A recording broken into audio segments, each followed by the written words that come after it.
Okay, shall we make a start? Great. Okay, I will start. Hello, everyone. Welcome to our ICRA 2020 workshop, ViTac, closing the perception action loop with vision and tactile sensing. It's organized by me, Nathan, Wenjin, and Gordon. So first of all, here is an overview of what I will cover first. So you will see the workshop logistics, and you will see what you will see today, and who the organizers are and support of the ICRA RAS technical committees. And first of all, the workshop logistics. So first some memories, good memories. So this is a follow-up workshop of the ICRA 2019 ViTac workshop, ViTac integrating vision and touch for multimodal and cross-modal perception. Here are some pictures from last year's ViTac workshop. So here's a group photo we took last year as the end of the workshop. And this is the picture we took as the plenary discussion. So that's the final one. And we had a lot of good memories for that workshop. I hope we will have some different good memories this year. As you know, this year we are taking the workshop online. So we can't have these physical interactions in one room, in one physical room, like the picture show here, but we can have discussions online via Zoom.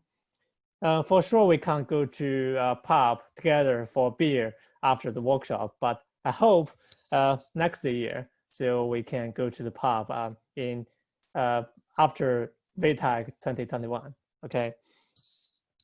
So just some history of the ViTac workshop. So for this year, we will focus on combining vision and touch sensing for integrated perception action loop. So like last year, we were focusing on perception itself, how to have multimodal and cross-modal perception. This year, we take actions into consideration as well. So we put them together. We have this perception action loop. And we will discuss the fusion of vision and touch in both perception and actions. And here is some logistics of the workshop. So you can find the workshop website here. And you can go there via the ICRA conference websites as well. And you can obviously, we are having our workshop via Zoom. And the time of the workshop will be from 9 o'clock to 6:30 p.m. All of the times will be in Paris time. Remember that, okay? Because we are across the world. But we are taking the Paris time this time for ICRA 2020. And we have the Slack channel.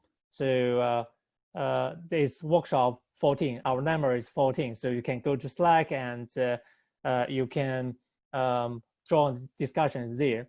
But because we are having our workshop in Zoom, so we will have all of the questions to individual talks in Zoom in the chat box, and we will collect the questions from Zoom. But you can post your questions on general topics of the workshop. So for example, what's the trends of the workshop in general? So you can post it in Slack there, and we will have a final discussion part at the end of the workshop. We will collect the general topics, the general questions in Slack. And also we will record the workshop, and as you can see, we are already recording it now. If you don't like yourself being recorded, so you can leave the workshop now. And the recordings of the workshop will be uploaded to our YouTube channel. And all the registered attendees will receive updates by email. So I will send you how to access the videos, how to access our YouTube channel by email, okay? And here's what you will see today. We have 4 sessions of talks. So we have 9 invited talks. So we have 6 25-minute talks. So we have 20 minutes talk and 5-minute Q&A. And then we have 3 keynote talks for 40 minutes each. So we have 30 minutes talk and we have 5 minutes Q&A. And also we have talks from the organizers. So 20 minutes talk and 5 minutes Q&A as well. And also we have accepted 6 workshop papers, and they will present lightning presentations for 5 minutes. And at the end of our workshop, we will have one around 30 minutes discussion session. So it's like a panel discussion, like in the physical workshop. As I said, all the questions to individual talk will be collected in Zoom, but you can post general questions in Slack. And we have 3 themes for our workshop. So first one is hardware focused, so development of touch sensors for perception, action, tasks. And second, we have multi-modal robot perception and action using vision and tactile sensing. And third one is more on biological side. So we get the inspiration from how humans integrate vision and haptic information for perception, action, tasks. So we intended to divide our sessions according to these 3 themes, but because of the obvious reasons, we have these time differences. So we have to spread different talks of different themes into different of the same themes into different sessions. So for the first session, it will be hosted by me and Nathan, and I will give the talk on Visuo-Tactile robotic perception. And next, we will have a talk from Robert Haschke from Bielefeld University, and he will talk about how to control using tactile sensing. So that is tactile-servoing based manipulation. And then we will have Huaping Liu from Tsinghua University on active multimodal perception. And then we have Lorenzo Natale from IIT Italy from object detection to pose estimation using visual and tactile feedback. So these 3 speakers, they are famous for different aspects of closing perception action loops using vision and tactile sensing. So for Robert, he's quite famous for their works in tactile-servoing. And Huaping is famous for his multi-modal perception, especially like the sparse coding for multi-modal perception.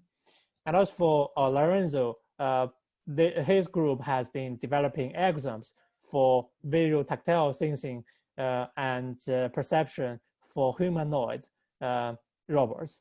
And you will see more details in their talks. In section 2, it will be hosted by Nathan and me. Nathan will give a talk on optical tactile sensing with human touch first. And then we have Kasper Sulfer from Queen Mary University of London, the integrated force tactile sensor of vision touch approach. And then we have a keynote speech from Professor Vincent Hayward, UPMC, so latest results concerning the mechanics of touch. So it's more on biological side, how we observe from the human touch. And then we have lightning presentations. And we have the lunch break. So it's around 2-hour lunch break, very French. Okay, so we have also it's in Paris time.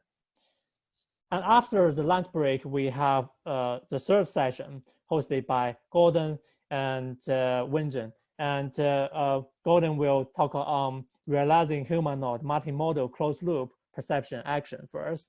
And we have another keynote given by Professor Peter Allen from Columbia University. And he will talk about on how to have general attention learning for robotic perception and action loops. And also we have 4 more lightning presentations. In the last session, so we have Wenjun, and so she will talk about connecting touch and vision for object property perception. And next we will have Roberto Calandra from Facebook, towards enhanced manipulation from vision and touch.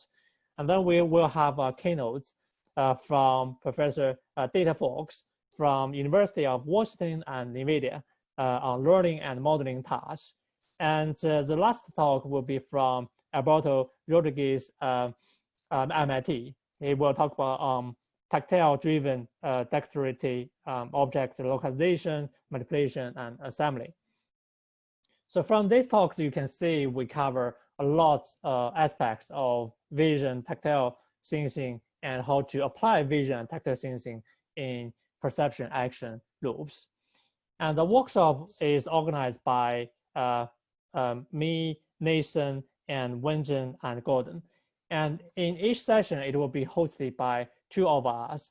And so, for example, for this one, I will lead the session, and Nathan will co-host this session for automating people and also collecting questions, especially for my first talk. And we appreciate the support from the HPE RISE technical committees. So we have the support from haptics, human-robot interaction and coordination. We have computer and robot vision, and also cognitive robotics. We really appreciate their support. And that's the first part. Do you have any questions on how the workshop goes? So you can post your questions in the chat box. Well, I starting my talk.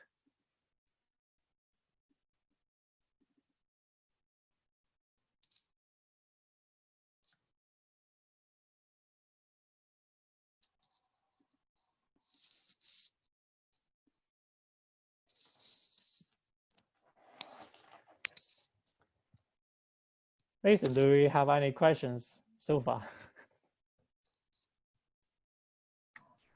No, but we're having issues with the chat. Can somebody post to all, please, as a test? Because apparently that's not working, and I can't tell why. But I think we should let you continue in the chat. I'll try and sort this out. So. Okay. But I can see the chat box. Yeah, it's working. Yeah, no, it's not a problem. Yeah. Okay. Cool. Okay. Cool. Great.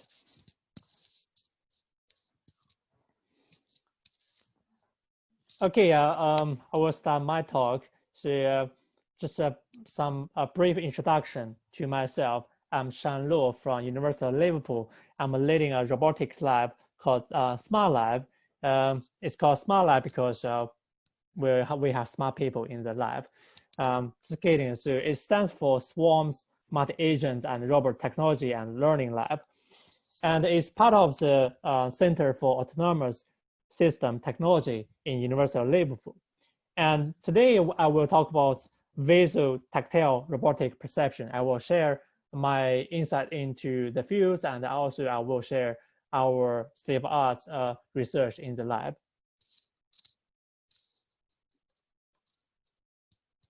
So here is an overview of my talk.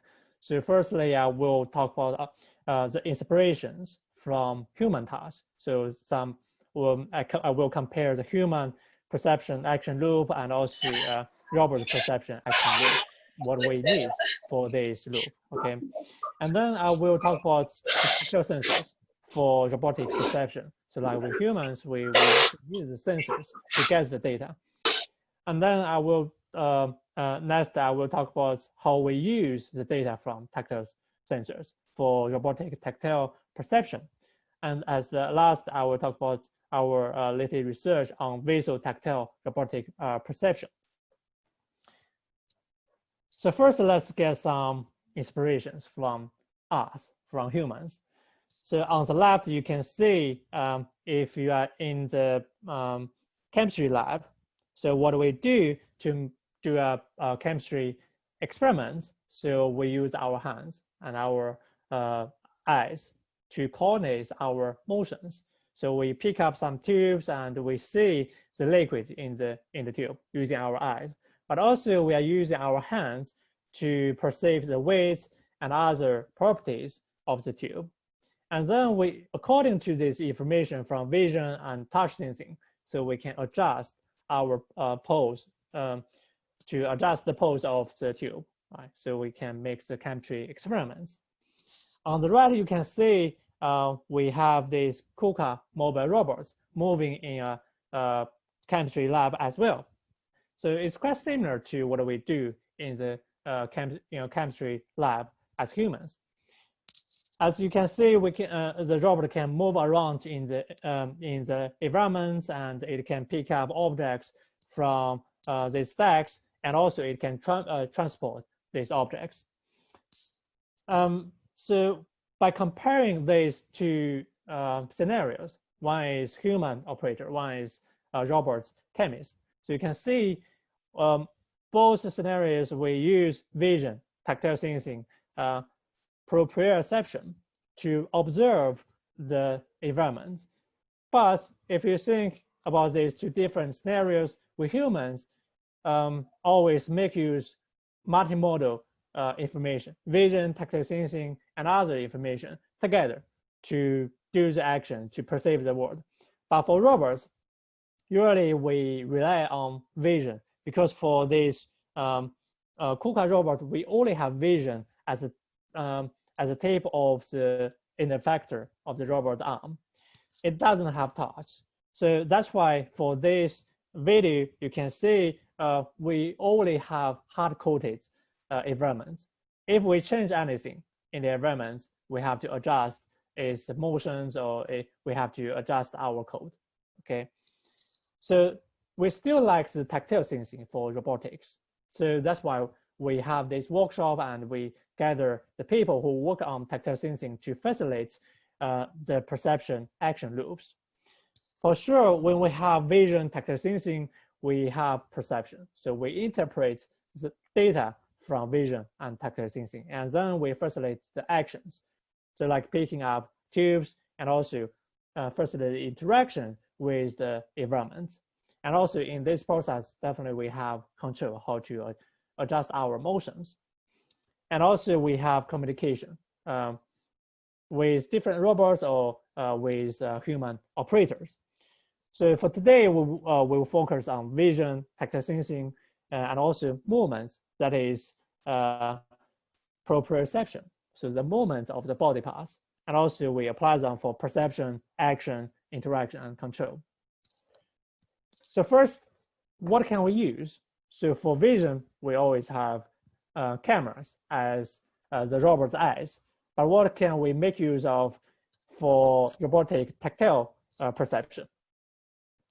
So first, here's an inspiration. So that's what we usually do. So for a warehouse environment, so you can see we have mobile robots picking up objects and moving this object to another table. And from this video, you can see there are cameras as the in the factor of the robot arm, and it will help the robot to perceive the locations of the objects and also properties of the objects. Actually, it's acting as a tactile sense. But usually, the vision can be occluded by its own arm or the light, and also it can be affected by the light conditions. So currently, most of the robot platforms, they don't have the tactile sense. So if we have the tactile sense, we can facilitate these movements, these actions better. So here's a comparison of vision and touch sensing. So for vision, usually we have a large field of view. We can have a global view of the environment. And but for tactile, we usually focus on one part of the environment. So for example, the place in contact with the robots. So that is local. And in this sense, we have very rich information from visual, but for touch, we have very sparse information from this context. And for computation, so we have, so for complexity for visions, because we have this image, we can get the features, but for tactile, we have to process, and so it may be complex. But for computation, it's very high for vision because of the sparse data of tactile, so it can be low computation. And also we have to tackle these invariance in the environment, so such as scaling, rotation, translation, and illumination for vision. Also, we have some noise in tactile. So we also have rotation and translation of objects. Also, we have this illumination. So for example, if we press harder, so the values will be higher, right? So we call it tactile illumination, right? And what sensors we can use for robotic perception? So here's a glance of tactile sensors we can make use of. So from left to right, you can see the resolution of sensors is from low to high. Okay, actually, this is high density. So for the first one, so you can see is like biometric whiskers. So in nature, we have these whiskers for these animals. Also, we can have single contact for robots as well. So by using vibrations, so we can detect the single contacts. So in the middle, we can see we have fingertip. So for fingertip, we have high resolution tactile sensing. So for human figure, we have 14 by 14 receptors for our fingertip. So we have made a lot of efforts into making these high resolution tactile sensors. So for example, from WISE, we have 14 by 6 sensing elements, and also for Biotech, so distributed on the fingertip. And also we have this large area tactile sensors that can be distributed to large area body parts. So for example, our hands, arms, and backs. So these ones, they are sparse, and it can help us to detect the contacts. So there are researchers working on these large area tactile sensors. One good example is here from Gordon's research group. I believe Gordon will give you more details in his talk. And for my research, I focus on using these high resolution tactile sensors for robotic perception. And we have a group of tactile sensors called camera-based tactile sensors. From the name, you can see we use cameras. So we use vision to act the tactile sense. So there are two main families for camera-based tactile sensors. One is gel set, one is tactile. So for gel set, we have one camera at the base, and we have a silicon on the top. And once the silicon is pressed, the camera can capture the deformation of the silicon. So then we can get imprints of the silicon. So we call it tactile image. Similarly, for tactile tape, so we have a camera at the base, and we have a silicon cap on the top. So once the cap is pressed, the camera can also capture the deformations of the silicon. But instead, they are using these markers. So you can see these dots, these white dots. They only track these white dots to monitor the motions of the silicon, and then you can infer like textures or shapes of the objects that is interacting with the sensor. So in our research lab, so we have extending these tactile sensors. So we have this gel tape sensor, and for the last slide, you can see for these two type of sensors. So we only have a limited area of contacts for gel cells and for tac tape, but for humans, for our fingertip, we not only have the tactile sense for the top, but also we have the tactile sense for the back. So we propose this tactile sensor called gel tape sensor. So we have all around tactile sensing. We use a tube for the body of the tactile sensor, and we put a camera as the base of the tactile sensor. So the camera can capture the deformation of the silicon surrounding this fingertip shape. Okay, and on the right you can see as we move this gel tape sensor at different poses. So we can detect the contact at any place of this sensor body. So here is an example how we apply this all-around tactile sensing for in clutter environments. So for example, we have several tubes on the table. So we need to detect this collision of these blocks. So no matter is at the front or is at the back of the sensor. So by having our tactile sensor, we can detect the collision anywhere. So it can facilitate the manipulation and grasping tasks in robotics. And for more details of this sensor, you can go to Daniel's. So this work is done by one of my PhD students, Daniel, and you can go to his website for more details. So now we have the tactile sensors. How can we make use of tactile sensors for perception? So firstly, we can make use of tactile sensors for shape recognition. So we need to represent these shapes either in handcrafted features or deep learning features. So first of all, we have made some attempts to represent the tactile images in handcrafted features. For example, like shift-like features using the gradients in the tactile image. And then we can represent each tactile image into these features. So we have local tactile features. But also we can incorporate these local features with the movement of the sensor so that we can have a global picture of the object. So for example, we have a pair of scissors here. We can contact this pair of scissors for multiple contacts. For each contact, we have one tactile patch, we have one tactile image. And after multiple contacts, we can gather them together and we can incorporate them in one 4-dimensional space.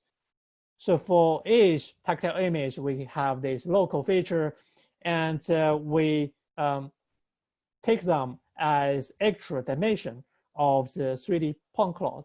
Because for this tactile patch, they are distributed in the 3D space.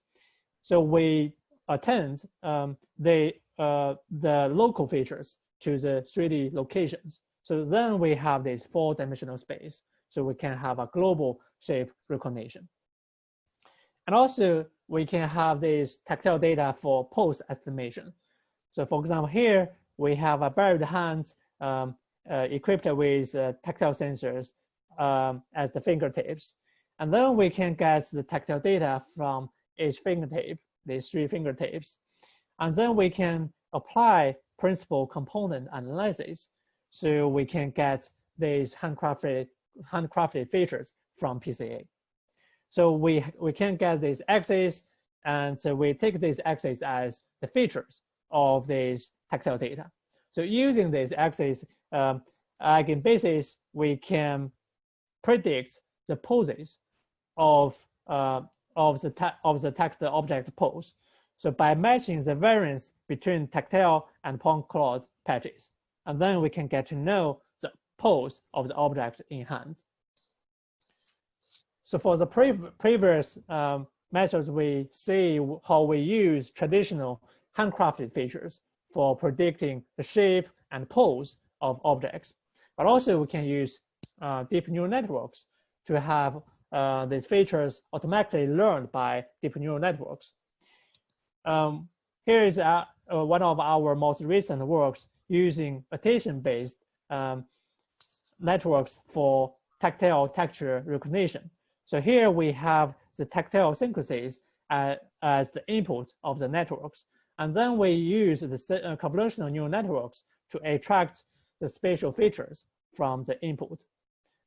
And for each feature from the convolutional neural network, we use one spatial attention module to attend the obvious features.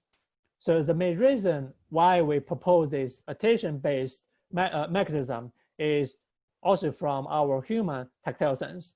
So when we manipulate objects, for example, when we play Lego blocks, so usually we will observe these edges or these extrusions compared to the flat surfaces. We pay more attention to these edges, extrusions, and we can know, okay, how to manipulate these Legos. So it means we pay more attention to some specific areas. So here is an example. So we pay more attention to this part because this part is in contact with objects, and also it has more various textures. So after having the spatial attention, and we can also have temporal attentions to compare these features from different tactile images in one sentence. And then we can pay more attention to one frame of this sequence, and then we can predict the texture label of the fabric. So this is done by one of my PhD students, Guanjun Cao, and he will talk more about this work later in the Lightning presentation. So now we have seen how we use this tactile sensing for tactile perception. Next, we will see how we make use of vision and tactile sensing together. So first, here is some examples of data collected from fabrics. So for fabrics, we can have camera images taken by digital cameras, and also we can have the data from gel sets. And then we can have these convolutional neural networks to learn features from this data. And then we maximize the covariance between the features from the multimodal pipelines. And then we can enhance the perception performance of the robot. And also we can have cross-modal perception. So like touching to see and seeing to feel. It's quite common for our daily life. We can see one object and we observe some features and we'll feel similar features when we touch them. So here's a work we have attempted to have cross-modal perception. So we have these tactile inputs and we generate the pseudo visual output. And also vice versa. So we use generative models to generate the pseudo data from another modality. So this can be useful for online communications. So for example, we have these visual inputs and we can generate the pseudo tactile sense on the other hand of the internet. So here are some outputs from this work. You can see we generate some realistic data for vision and tactile sensing. And also, in addition to this passive interaction with objects, so for example, we collect data. We collect the data first and we process the data offline. But also we can have online interactive perception by interacting with objects. So for example, here we have one object and we can take one picture and see the global features of this object. And so then we can filter, and as we interact with objects, we get tactile data. And we can filter the possible locations of contacts by comparing the tactile patch against the global map. And then we can localize the contact. So it's something like Visuo-Tactile SLAM. Because here we use Bayesian filtering to determine where we are touching on the objects. Here is some results we have got for localizing the contact in these objects. As we move on these objects, so we collect the tactile data and we compare the tactile data against the global image, and so we can localize its contact. And also, especially in this spatial time, so we can't access our physical labs, so someone may think of how about doing these experiments or collecting this data in simulation. So it's quite common. Yeah, this I know. I will finish very soon. So we use this simulation for doing experiments in simulation. So it's quite common to use video sensors in simulation, but we lack tactile sensors in simulation. So here's one of our state-of-the-art research generating simulations of a gel set in gazebo. So here you can see on the top we have real images. The second line we have simulation results. So here is a video. So on the left we have the real experiment, and on the right we have the simulated environment in gazebo. And we can get the real image and also the simulated output from the gazebo. And for more details, you can check Daniel's website as well. And Daniel will give you more details in his lightning presentation. And to wrap up my talk, so we have make use of these high-resolution camera-based tactile sensors for perception tasks. And also we have created these simulated tactile sensors in gazebo. And for the future, we will focus more on intelligent perception through interaction, so to have more dynamics in this process. Okay, thank you.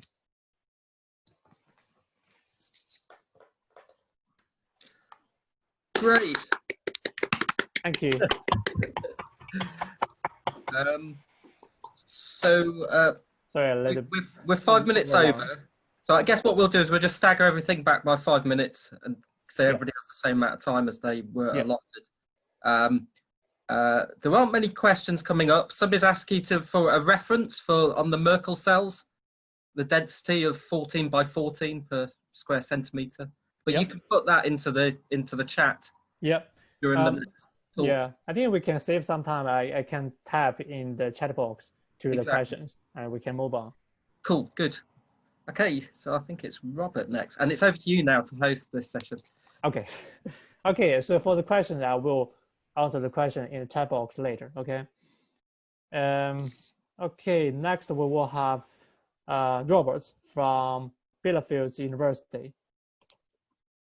Yeah. Robert, are you here? Yeah, great. Good morning, everybody. I cannot yet share my screen. I think I have to stop sharing my screen first. Let me have a look.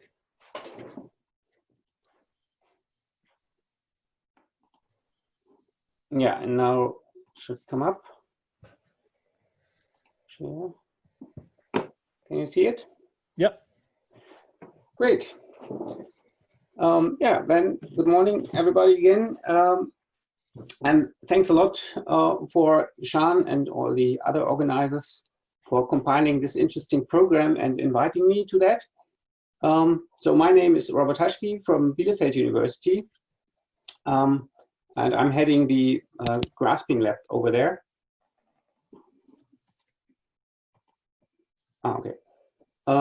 So usually I start my talks with these old videos from Professor Johansson, which you probably all know. So on the left side, the woman here lights up these matches as usual, but on the right side, their skin was anodized, so she cannot actually feel anything anymore. And these videos nicely illustrate that tactile sense is of course important for manipulation, but on the other hand, finally she managed to light these matches anyway without tactile sensing, so we can kind of compensate. So we have both vision and tactile available, and actually they work together in order to achieve good results. And typically in robotics nowadays, we consider either one or the other Q only, and yeah, that's why we have this interesting workshop here to bring them together. So that's the outline of my talk. First, I will consider our grasping pipeline and talk about our tactile sensors, a little bit about tactile-servoing, and finally, how can we learn to exploit tactile sensors. So the typical grasping pipeline is like visually localizing an object, then we more or less close our eyes and then grasp, or first of all choose a grasp, of course, but then finally we grasp the object without vision, because still object in hand or object in hand recognition is still an issue, primarily because of the occlusions.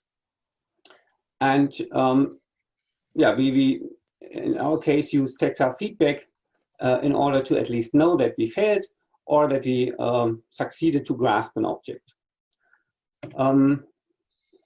So for object detection and localization, we rely on 3D scene segmentation, which essentially builds on these surface normal images. So this is just a depth image acquired using a Kinect camera, and we compute the surface normals across the image. From those, we can detect 3D object axes, which we can use to first of all segment surface patches.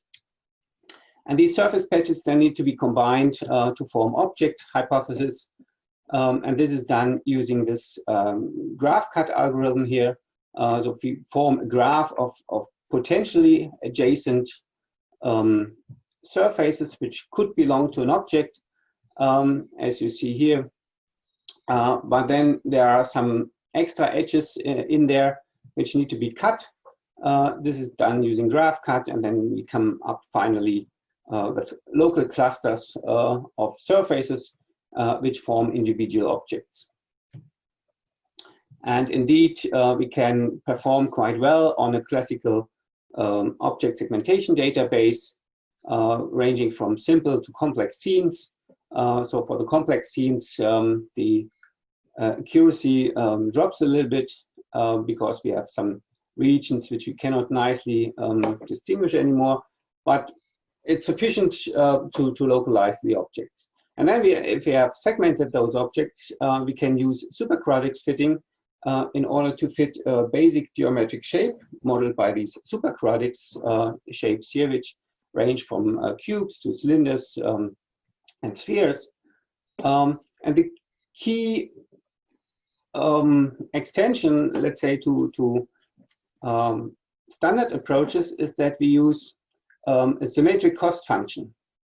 So usually it's only measured the distance of the data points to the superquadratics surface, which is given by this implicit function essentially. But we also need to measure the other way around. So in order to measure that our model function or our model modeled by this superquadratics is not much larger, or doesn't extend into the back, for example, where we don't have data points. And we use constraints to only look for shapes of spheres, cylinders, and boxes to make it more robust. And then we can, based on the detected geometry, just choose our grasp and perform the grasp. So that's what you have seen in the very first video. What I usually don't show are these outtakes here, so all the failures. Of course, we might have failures because our camera calibration is poor, so we are a few centimeters off and just barely touch the object. Or in the middle here, grasping the bulb, you see essentially the thumb here is not closing fast enough, and the fingers are already pushing out the object from the grasp. And the same kind of appears for placing, where it's even more evident. So here the thumb opens too slow, pushing the box out from its intended position, and thus failing the placing. And of course, in these situations, we should use tactile sensing in order to close the fingers uniformly and apply the same kind of amount of force, or maintain force stability all the time. And this is something we are just working on for closing. The group of Professor Allen last year presented another approach, namely a neural network, which was trained to classify essentially whether the current situation is good for continuing grasping. So each cycle, a deep neural network here decides whether it should start over and try another grasping approach direction, or it should continue with each individual finger to close the grasp and finally lift the object. Okay, for all that, of course, we do need tactile sensors, and we started developing tactile sensors many years ago. So this is only showcasing our tactile sensors for the shadow robot hands, which we have in our lab. So these are the fingertip sensors, which provide 12 textiles. Here you can see them as these meander-like electrodes. And they perfectly fit into the fingertips of the shadow hands. So these are 3D shaped electrodes covered by some piezo sensitive foam, and they give quite nice sensor information, and we can even estimate the force direction from the location and orientation of each individual textile. To cover also all the other phalanges here of the shadow hand and also the palm, we developed flexible conductive fabrics-based sensors. So these are just a few layers of piezo-resistive and conductive fabrics, only 2 to 3 millimeters in thickness. And they now provide tactile sensors all over the palmar side, essentially, of our hands. So altogether, we have 92 tactile sensors per hand. However, particularly these fabric-based sensors are not too sensitive. You need to press rather hard, and particularly detecting this first touch contact, which we have seen is responsible to pushing out an object, particularly objects which tend to roll away. So there we need to improve on the first touch sensitivity. And one idea to do so was barometer-based tactile sensing. So also that sensor was already developed in 2013. And the idea is very simple. We just take barometer sensors used usually for air pressure measurements and mold them into silicone. And the silicone essentially acts as a flexible flash, distributing the force across these sensors. However, the package size of these MEMS sensors here was rather large back in 2013. Nowadays, we have much smaller chips, only size 2 by 2 millimeters, and so we can pack them quite densely in a 5 by 4 array here, for example, on a 1 centimeter by 1 centimeter coarsely area. However, going so small comes with an issue. So essentially, the orifice, which is part of these of the housing of these sensors, is actually too small to let the silicon flow in. So what we essentially get is that we have an air gap here, and the silicon is not really entering or not really touching the sensor. And based on the different amounts of air here, we get very different behavior across different sensors. So what we did actually is to modify those housings and drill a larger hole in order to increase the orifice here. And this gets much better results, as we can see in this figure here. So here we have the behavior of 2 unmodified cells, where we have this strange air gap. And we see that they kind of follow more or less exactly this temperature curve here in red.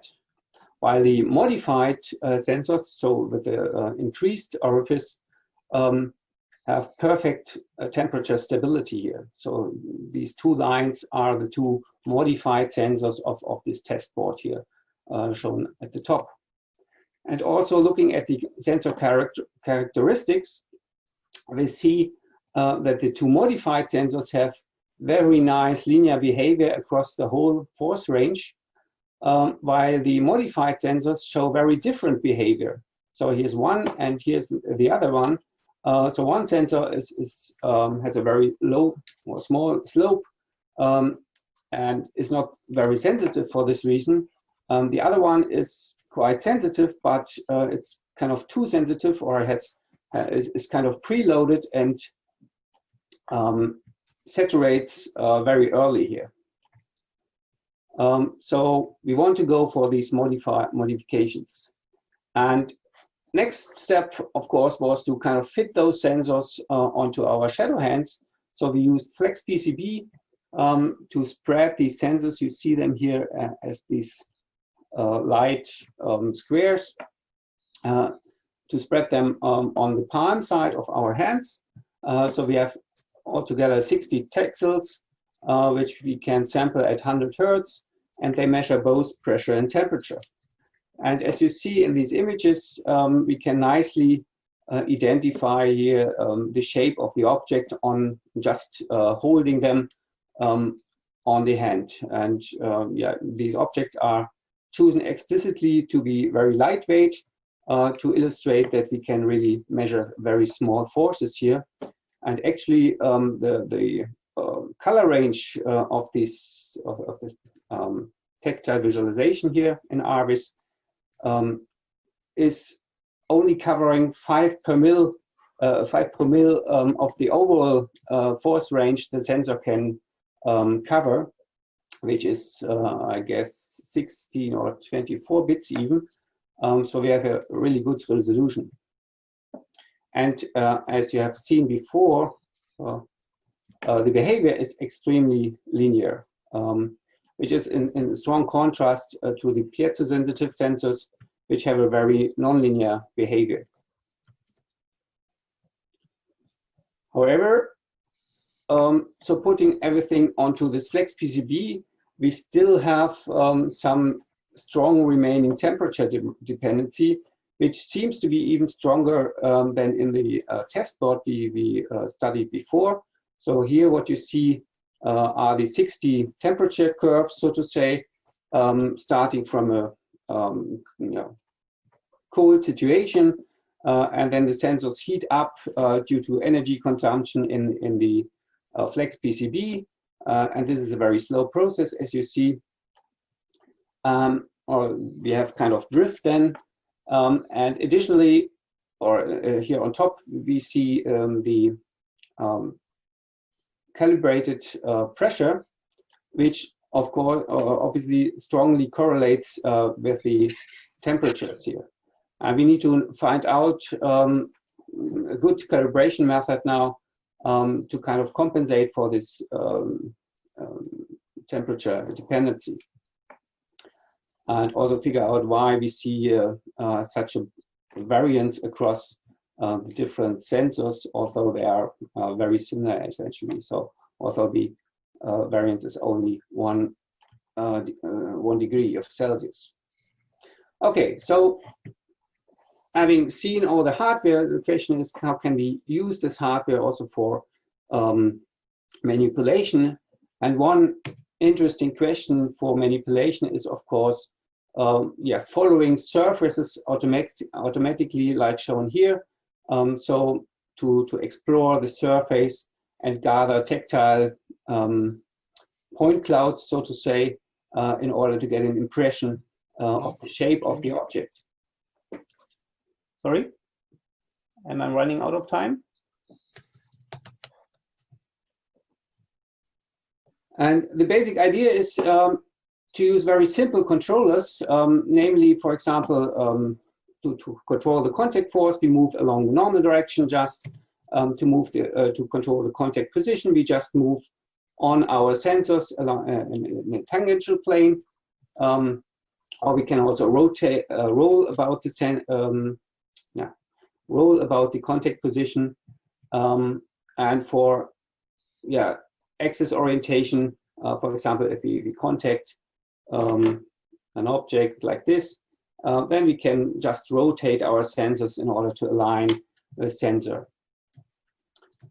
And the control approach is rather simple. So we have these tactile features, contact position, estimated from all the contact points and the contact force, and maybe using PCA we can also compute the object orientation on our sensor.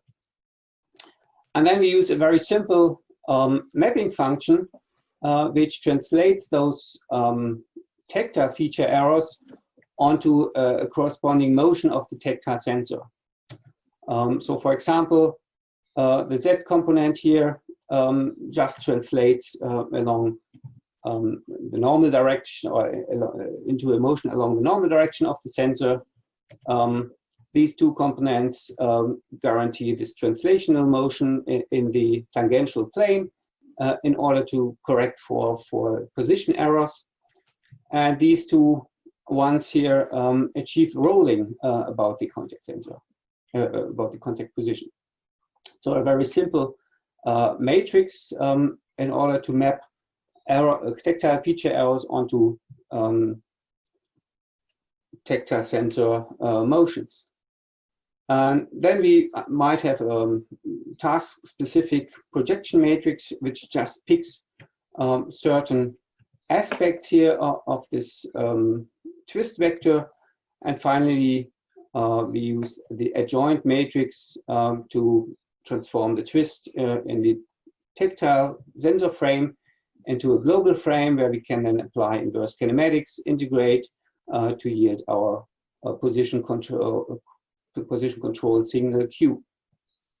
And here essentially we can enter higher level control signals either in the local tactile frame or in the global world frame, and we can use that, for example, to apply visual serving. And that's what we have, what we see here. We have a fiducial marker here on top of this cylinder, and then we can approach the object roughly based on the cylinder, and you have seen that the tactile sensors autonomously align and oppose each other by sliding across the surface, and then we can move the hands around using this tactile serving approach, maintaining always the same contact force to manipulate the object. I'm kind of running out of time, that's why I stop here, because I have shown these slides last year anyway, or also. So this is just about learning how to manipulate. So you all know OpenAI's work on solving the Rubik's cube and aligning these cubes here, for example. And we just studied how can we improve this learning curve if we also consider tactile sensing. And of course, we can show that learning is slightly faster if we can consider tactile serving or tactile sensing and vision together. Any questions? Thank you, Robert. That's a great talk. We do have questions in the chat box. Actually, there are two. So the first one is, what type of piezo-resistive foam are you using? That's just the packaging foam for electric devices, which is conductive a little bit. And if you essentially press it together due to these conductive fibers of, what is it, Kohlenstoff, I don't know. due to the conductive fiber, the conductivity increases if you press it together. So very simple packaging foam. Carbon? Sorry? Carbon? Carbon, thanks. Carbon fibers? Carbon fibers. Thank you, Casper. Another question. Also, do you have any long-term stability data of the maps parameter sensors, since they are originally designed to measure pressure? So we are currently recording we are recording data in order to do this calibration. For now, we have only 2 days recording. That was really recent results I presented. So I got those only over the weekend now. So let's stay tuned, and we will report a new result on that.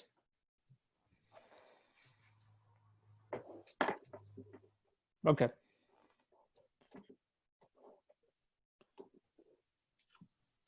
I guess we continue then, and I stop sharing.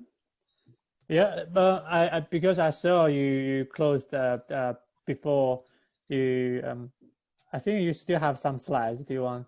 Because we still have 1 minute. I'm done. So that was the last slide I have shown.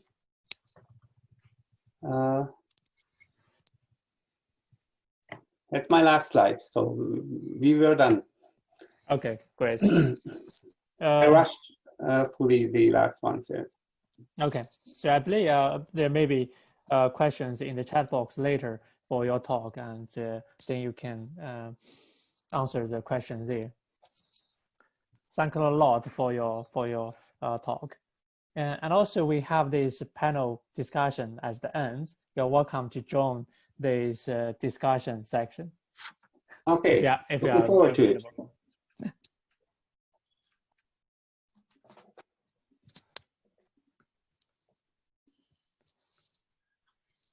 And the discussion time is at,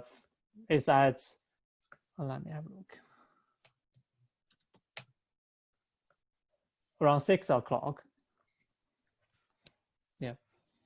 So next we will have Huaping Liu, Professor Huaping Liu from Tsinghua University, and his talk is on multimodal active perception.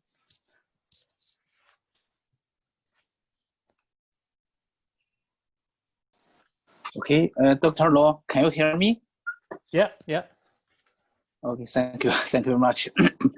Hello everyone, I'm from Tsinghua University. Thank you very much for the organization of this workshop.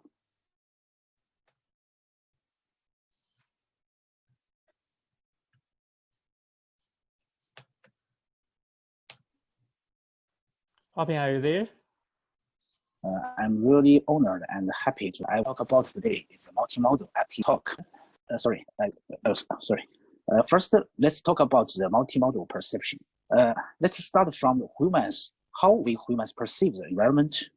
For humans, information about the environment can be perceived by seeing, listening, tasting, smelling, and touching.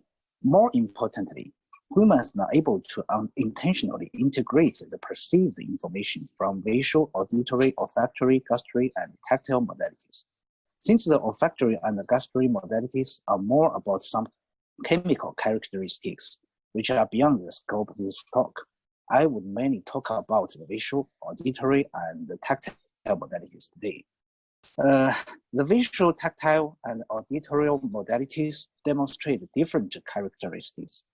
For the spatial acuity, the tactile modality is somewhere between vision and audition, worse than visual but better than audition. As to the temporary acuity, the tactile modality again lies between visual and audition, but this time audition is better.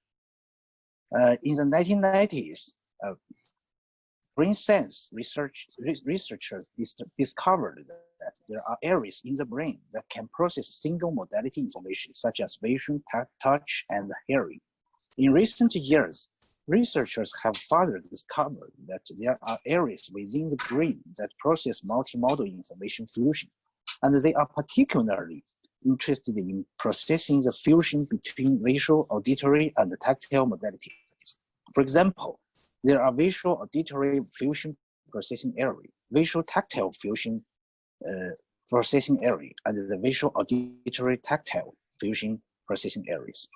However, in practical situations, we do not always use all the modalities simultaneously for perception. For example, we usually look first and then touch or hear. Additionally, we may also need to select different actions to perceive. Here we have work and watch, step and feel, hit and listen. Therefore, it is necessary for us to select modalities and the corresponding actions properly. This arouses the important problem of active perception. I guess all we have this similar experience that what we see is what our brain wants us to see. It indicates that human perception is actually an active process. Here are some Chinese sayings.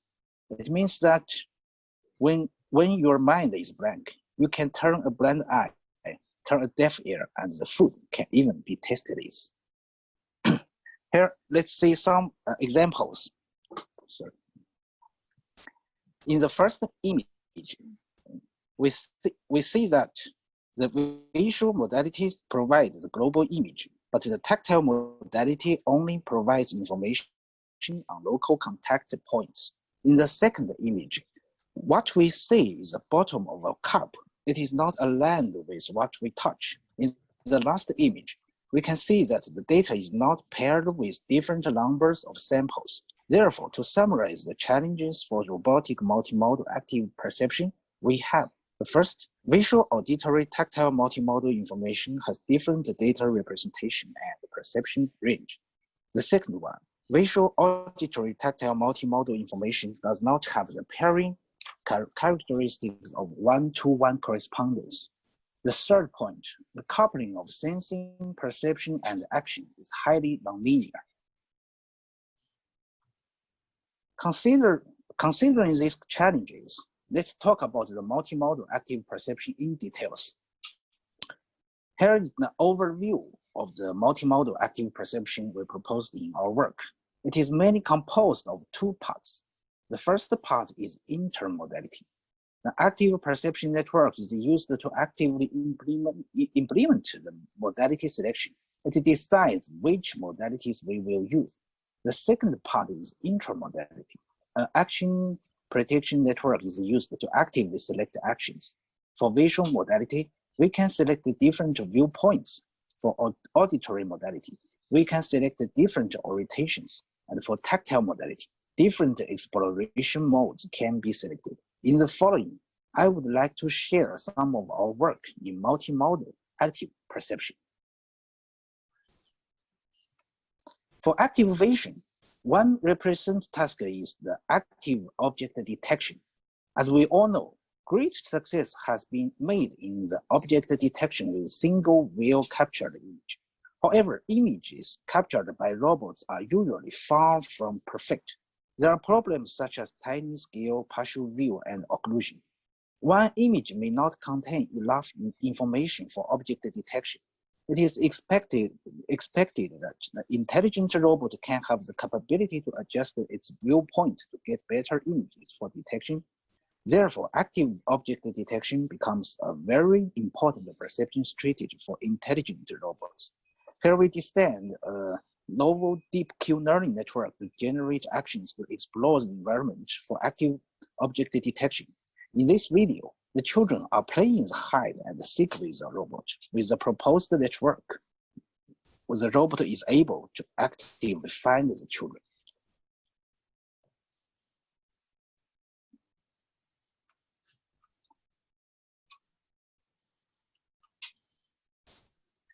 This is an active object recognition task.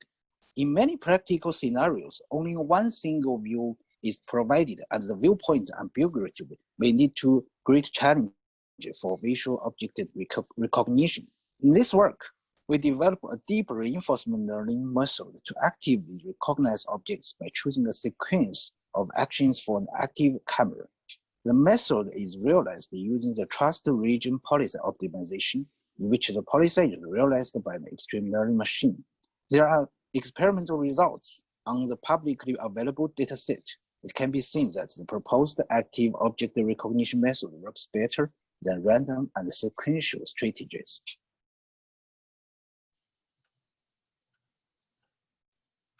Then the active scene description task.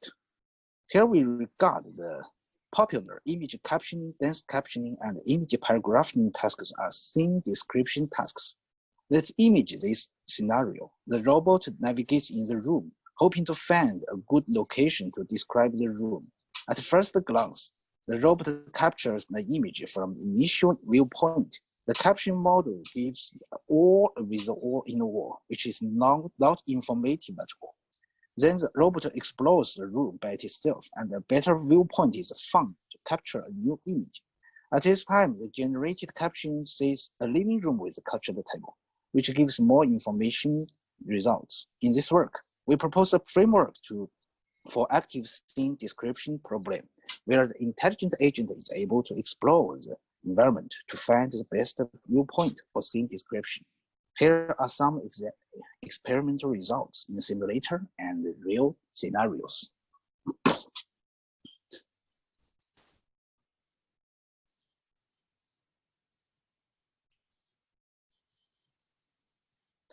Okay, the active visual is also useful for robotic manipulation. For example, when the target object in the scene is occluded, the robot can actively explore the environment and change the position of the object until it is suitable for grasping.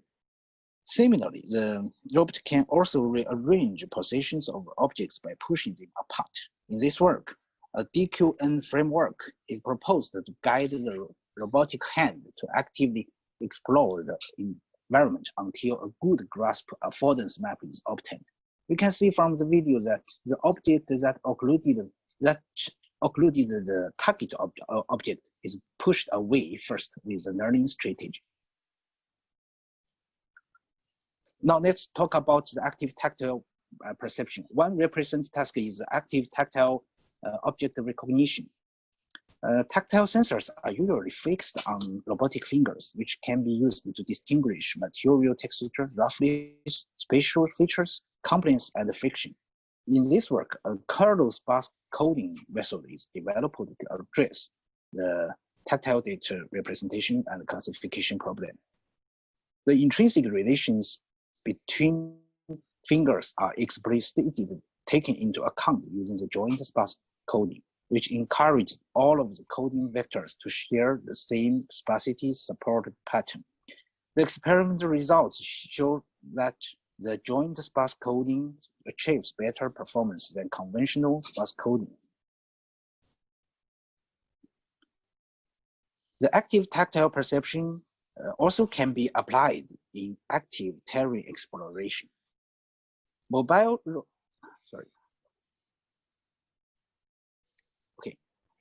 The mobile robots can successfully explore and recognize the terrain by using interactive vibration information.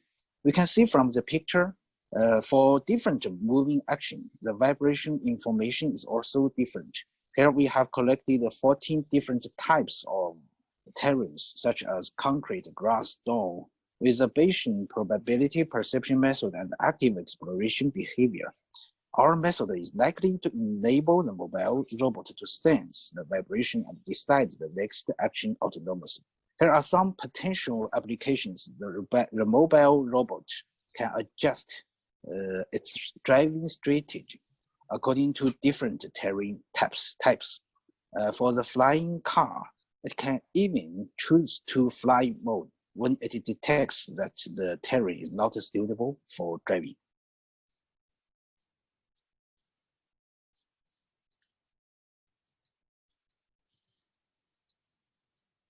Okay, in this work, we also use a vision-guided active identification method to perform the waste objects.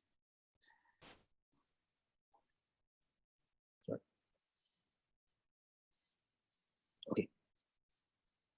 The vision guidance module allows the robot to not only detect the desired objects, but also obtain a good grasp of configuration to actively collect tactile data.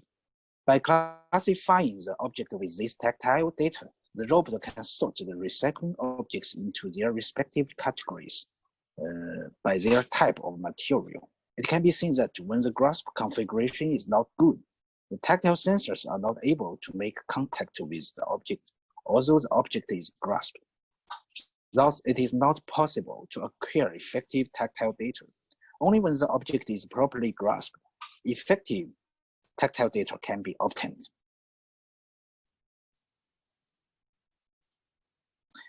Now let's come to the active perception for audio. As we all know, robots are usually equipped with microphones and cameras to perceive and understand the physical world.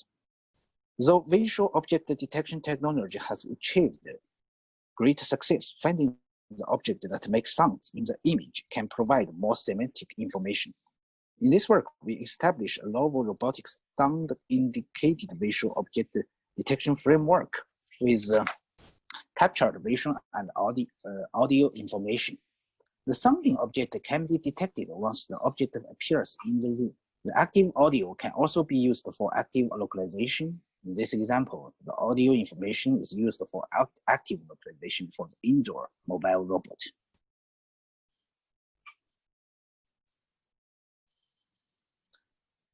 Also, we use the active auditory exploration to identify what's in the bottle. We design different actions to acquire audio information. The proposed learning framework learns to actively select actions for auditory exploration. The target is to recognize what's in the bottle with as few steps as possible.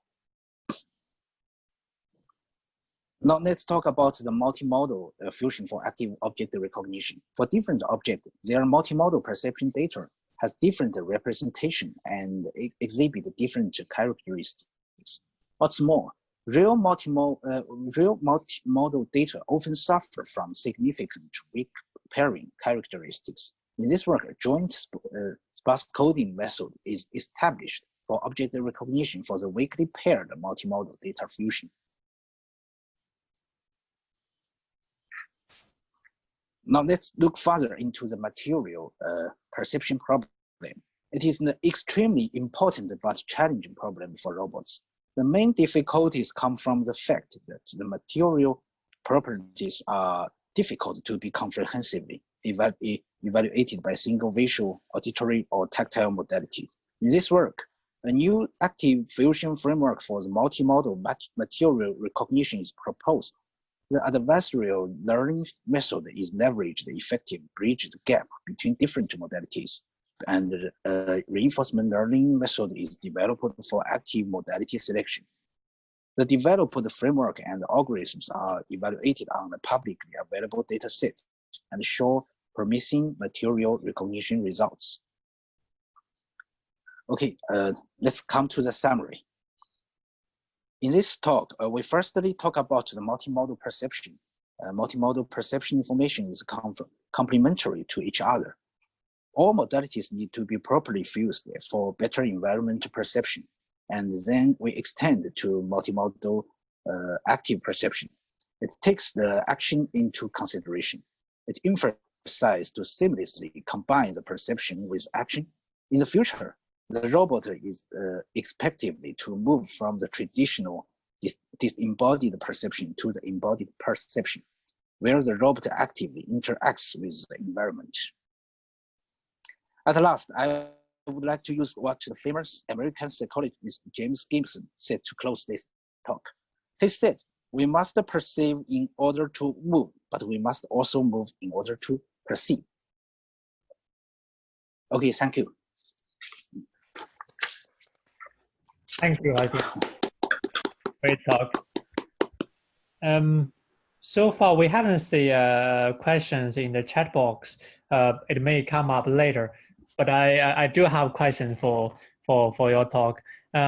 So you have used different sensors for your research, like the audio sensors, tactile sensors, and also visual sensors.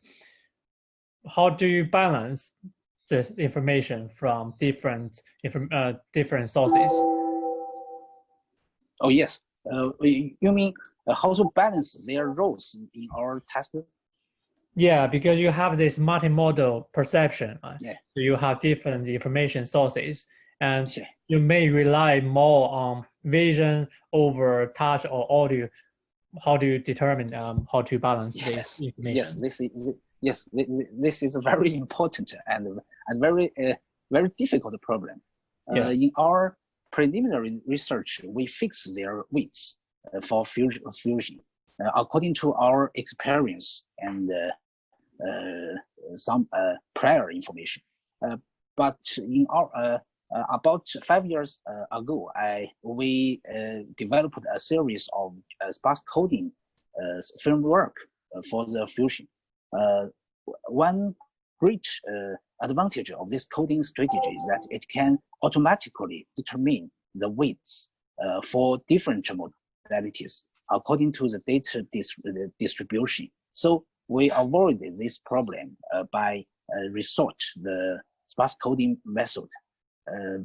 And now we also hope to use some advanced machine learning method, such as deep learning and the reinforcement learning method, to determine the weight of the different modalities. But I think we need more data sample and more training samples to get these weight values. Okay. Okay. There's one question to Huaping. How is active exploration incentivized in the proposed approaches? By the reward function of the reinforcement learning, is information gain explicitly measured and rewarded? Sorry, where can I find the problem? So it's in the chat box.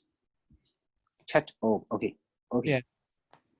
Oh, how is the active exploration incentivized in the proposed approaches? By the reward function or reinforcement learning? Is information gain explicitly measured and rewarded? Sorry, what is the mean incentivized? I don't know what this the meaning of this word. I think my inspiration is like your motivated reward. Yeah. Oh yes. How is the proposal? Yes. We use the reward function of reinforcement learning. We regard the success rate of the grasp as the final reward function, and this will guide the algorithm to select the most suitable strategy for the active exploration strategy. So in the exploration process, you don't have any rewards. You only wait until the task is successful or not, and then you feedback the reward. No, we use the final grasp success rate as a reward function. Okay. So there's it is there's follow-up question. Motivated by the yes, you are right. Yeah. Okay, thank you. Okay. Thank you. Yep.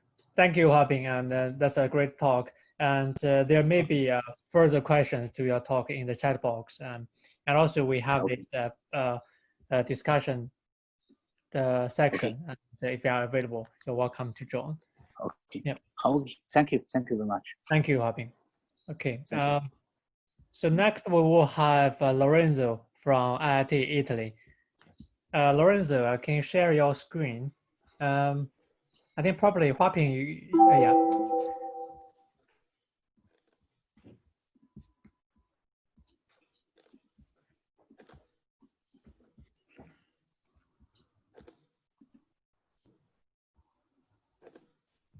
Can you see it? Yep. Okay. So next we have Lorenzo Natale from IIT Italy. Here you are, Lorenzo. Yeah. Can you see the mouse if I move it? Yeah. On the slide.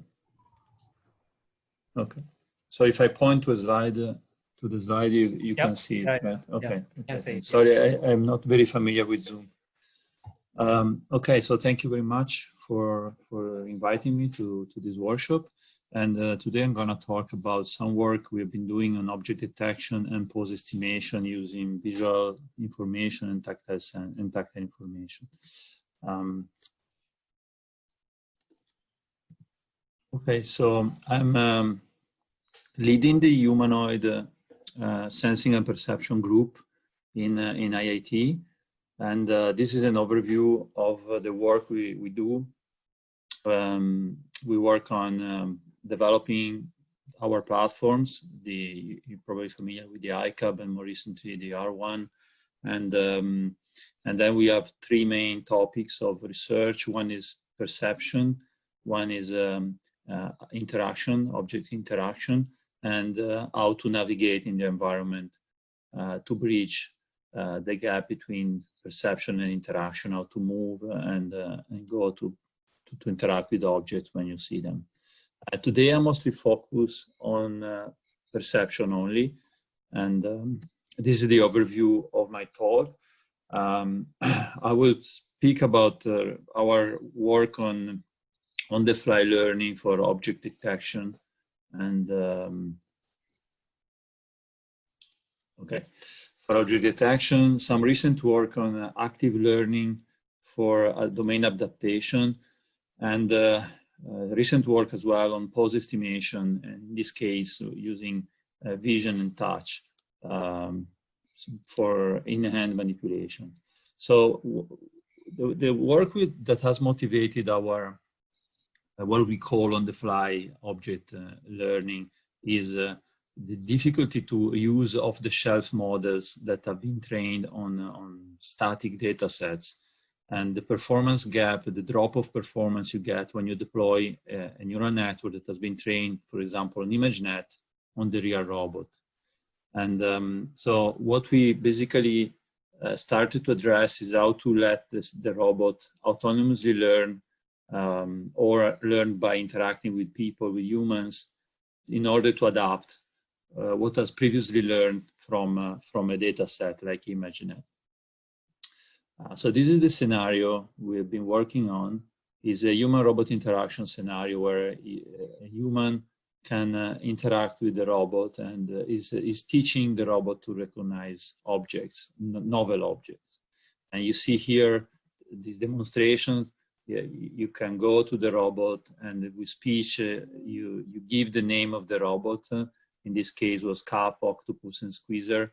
And then by tracking the object using either motion or depth information, depth segmentation, the robot can track the object, extract frames, and then automatically adapt the neural network that is using internally to detect or recognize objects. So we've been working in the past with the object recognition, and now a bit more recently we started to work on object detection. What is object detection? The task of object detection is not only to recognize an object that is in front of the camera, but also to detect, to localize it inside the frame. And here you see the architecture that we've been using, which is faster RCNN. That is not our work, and it was proposed by other people, and it's basically a two pathway sort of architecture where you have one path that is extracting feature for identifying the object, and another one that is proposing regions of interest where the network believes there are objects, which is the RPN network you see there. So one is suggesting where to look for object, and then there is a second path that is suggesting what is inside the region, and then is also refining the bounding box to get a better localization, which is the where in the bottom side. So what is challenging here is in the training is the fact that when you see an image and you have a labels on top, you have a lot of labels on the background and very few on the foreground. So you have, in this example, you have 3 apples. These are 3 positive labels. And then there is a lot of negative samples from the background, because the background doesn't have objects.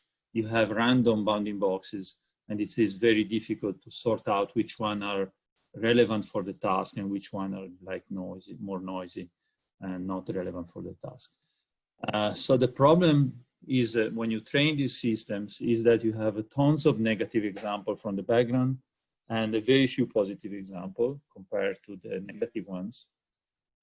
And you end up with a very large data set, which is unbalanced, as I was saying.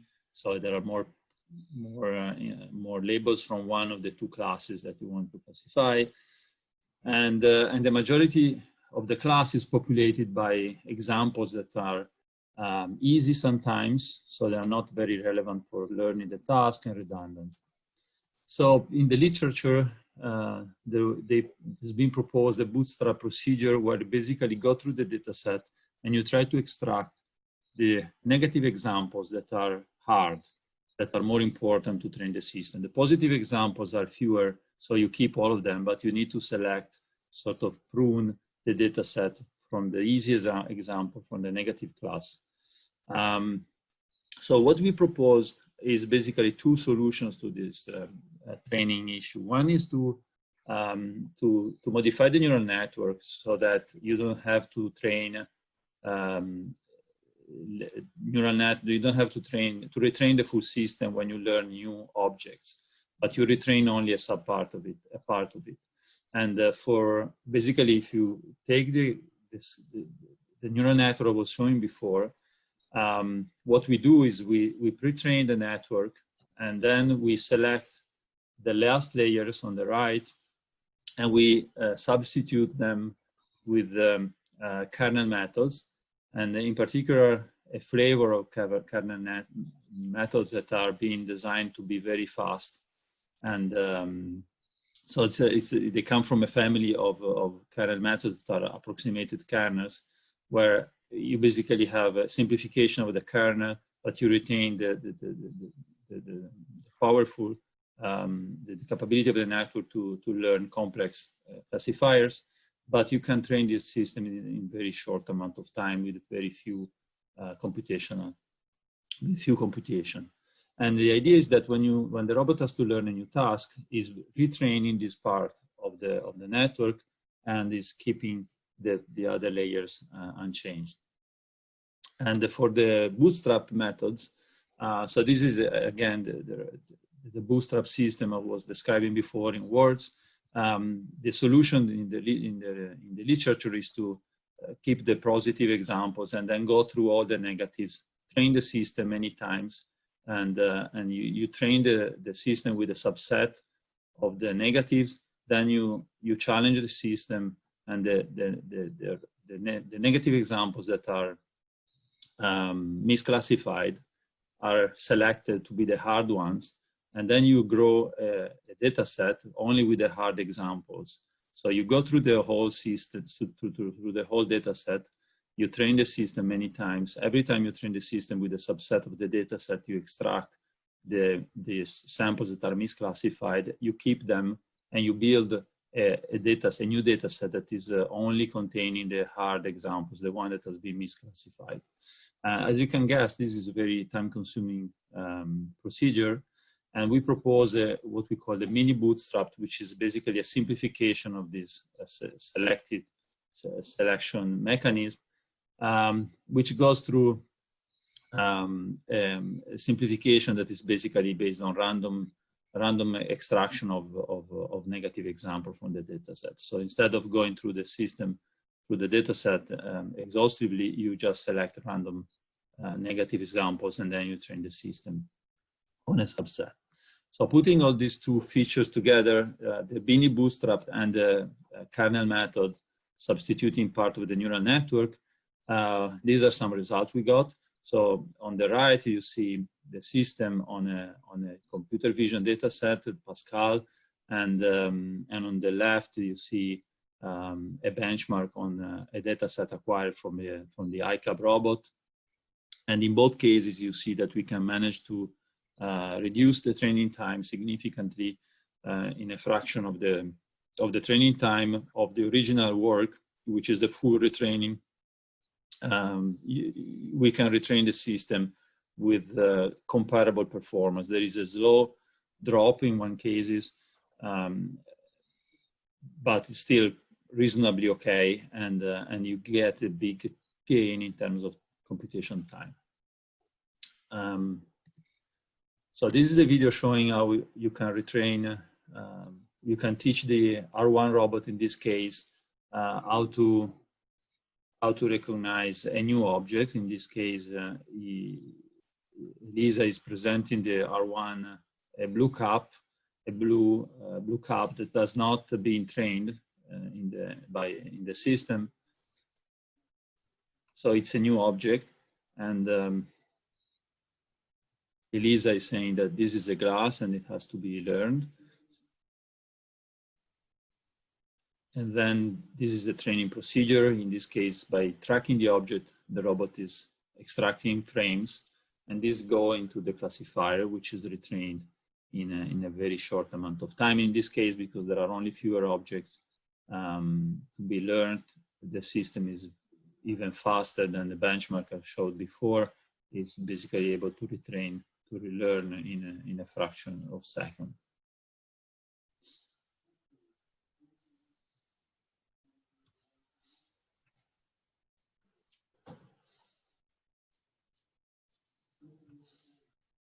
Okay, so this is after the learning. You see that the robot is able to detect the object and fixate the object. Now, one of the questions is how well or how bad the robot is able to see and recognize objects from a different domain. So when the robot is learning objects in our scenario, you see that there is a human showing the object. So there can be a certain background, and also there are the hands of the operator, the human, that go into the object demonstration. Then when the robot has to look at the objects on the table, the setting is a bit different. There can be a different background, and there are no longer the hands of the demonstrator present. So the question is how do the performance degrade, and how can we keep the performance up? How to retain the performance of the recognition when the robot is moving from one setting to the other one. So the performance drop, and we know that they drop, and I don't have a plot now showing how much they drop, but then the question was, how can we make the robot adapt and transfer the learning from the in-hand demonstration to the tabletop setting? And the solution we propose is to use an active learning strategy where the robot is basically trying to recognize the objects using what has learned from the in-hand demonstrations, and is propagating labels from what has learned previously on the tabletop. And this is an active strategy because the robot is basically autonomously label objects, and in case it sees that there are objects that it cannot classify, is asking the human for help. So this is the system on the left. We start from a supervised phase, the one in blue on top here, which is the conventional supervised learning, and you grow a data set and you train the system that I was showing before. Then you have a second phase where you receive new images that are not, there are no labels, and you want to classify these images, or you want to ask humans for help only for a subset of these images. So you basically go through the object detection system as I was showing before, and you can try to classify these objects. And then, so you will get some bounding boxes around some objects. And there is a weakly supervised strategy that is trying to guess which of these classifications are robust enough to be used in a new data set, to be added to the data set for retraining the system. And if there are some that are unreliable, then the system asks the human for help, for a label. So it's basically able to automatically label some of the objects, some of the bounding boxes, and for those that are uncertain, it asks help from an external from an external supervisor, in this case the human. If you do this, on the right you see the performance plot. The red spot here is the transfer if you don't do any retraining. So if you only learn from the supervised in-hand demonstrations and you test the system ability to categorize objects here, you have a drop of performance. And if you do a full supervision, so you also manually label these images here, you get this performance here in the blue. In between, you have what the system is able to learn using this active strategy. And on the x-axis, you have the number of manual annotations that has been required to the external user. And these are intermixed with the labels that the robot is able to autonomously acquire. And in green, there is this active strategy we propose, and in light blue, there is a random, it's a baseline where the robot is just randomly selecting which objects need to be asked to the human and which can be used as a label automatically. And you see that we can get, first of all, we get better performance than the full training. And this we're still investigating this, but the intuition is that in this case, there is some overfitting, and by randomly and by autonomously exploring the data set, the robot is able to overcome for this overfitting. And we can do also better performance. We get better performance than the baseline, which is just a random extraction. So this is a demonstration. It's a video that shows how you can exploit this strategy. Here, there's an initial phase that is a supervised training, in-hand demonstrations. And then later, the robot is challenged to recognize the objects on the table, and is moving around and trying to recognize these objects. In this case, he's not able to detect any label, so he asks for the human help. So there is an interactive phase you see on the bottom, where the human is drawing bounding boxes around the objects. And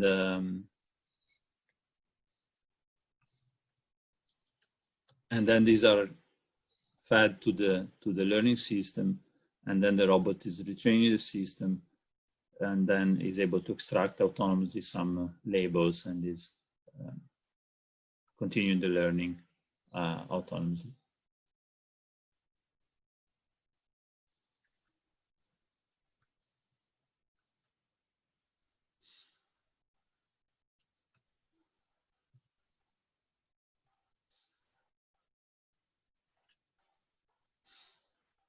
Okay, and you see on the top that now is extracting the training frames automatically, and these are used later for recognizing the object autonomously.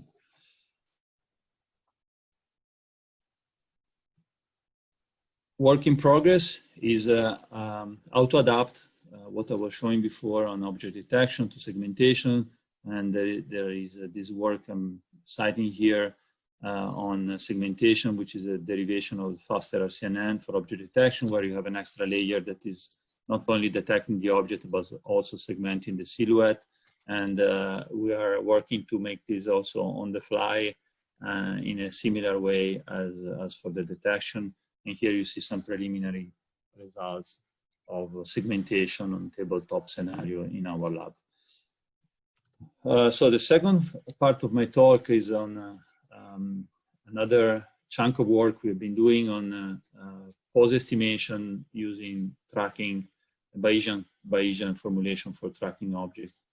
And here we rely not only on depth information from cameras, but also on contact points extracted from the fingertips, from the tactile sensors in the fingertip. So the challenges are, we have sometimes only partial point cloud because you don't see the full object, or there is the hand interacting with the object, so it's occluding the object. And then you have multimodality because you have touch and vision, high dimensionality of visual measurements, and and nonlinearities. So what we propose is to use a segmentation algorithm like MaskR-CNN and uncentered Kalman filter to track the object. So the idea is that you start with a segmentation, looking at the scene, you segment objects, and you extract the depth information that is relative to the object you're interested in using the segmentation. So you apply the segmentation as a mask on the depth, and you extract the point cloud of the object.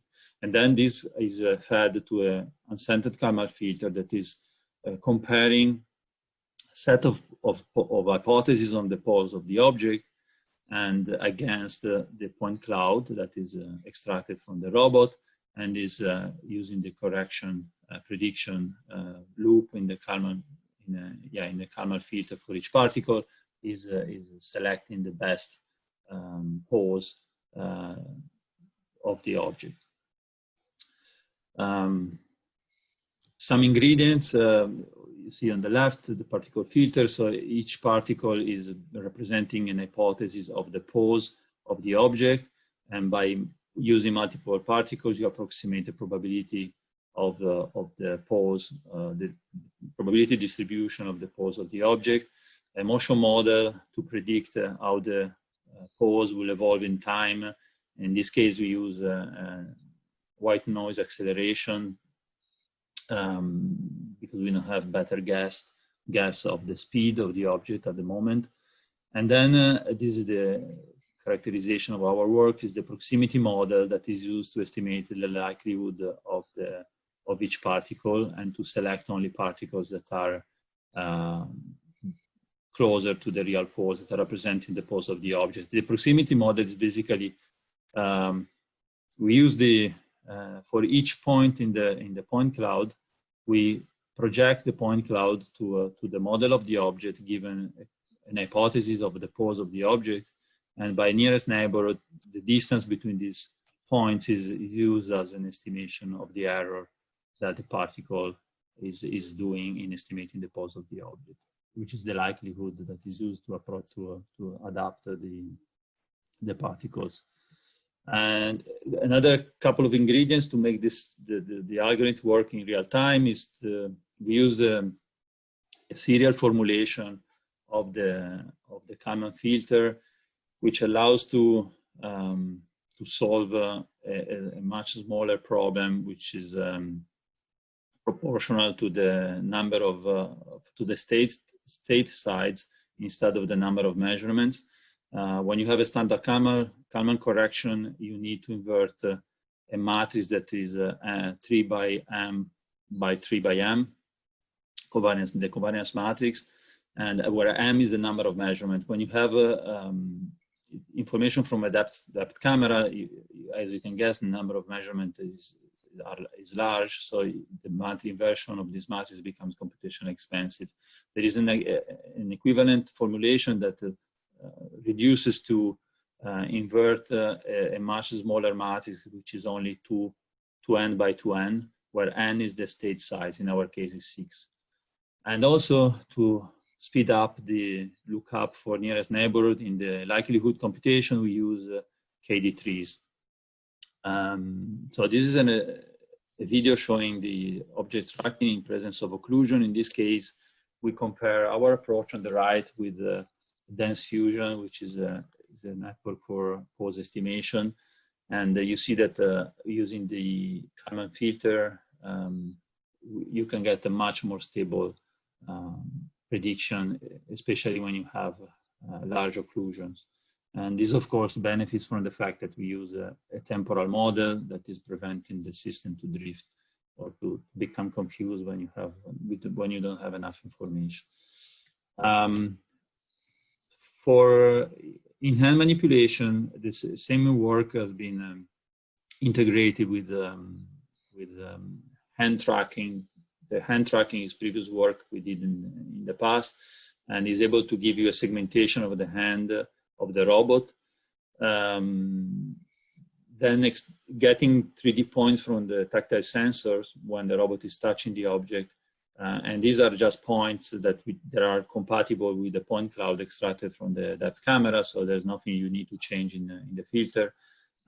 You can get an estimation of the pose of the object while the robot is touching the object.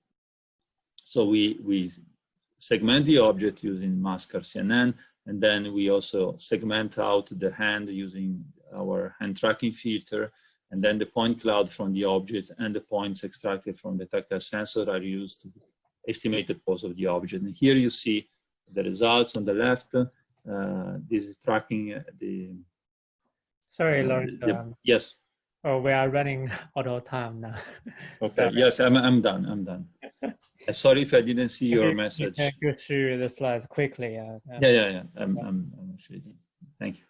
So here on the left, you see tracking the object and during in-hand manipulation. And on the right, a comparison if you do use contact points or you don't use contact points. You see there is a slightly better estimation when you do use contact points. And here is a recent work where we use it in closed loop to keep a certain desired orientation of the object. So here you see somebody is pushing the object, is perturbing the position of the pose of the object, and the control loop is the PID controller, tries to adjust the position of the hand to reorient the object in the way it is desired by the task. And acknowledgement of the group, and thank you all for listening. Thank you very much, Lorenzo. Quite a lot of work and impressive. We do have quite a few questions in the chat box, but because we are running out of time, so can you answer the questions in the chat box? Yes, of course. We can proceed to the next session. Yeah. Thank you very much, Lorenzo.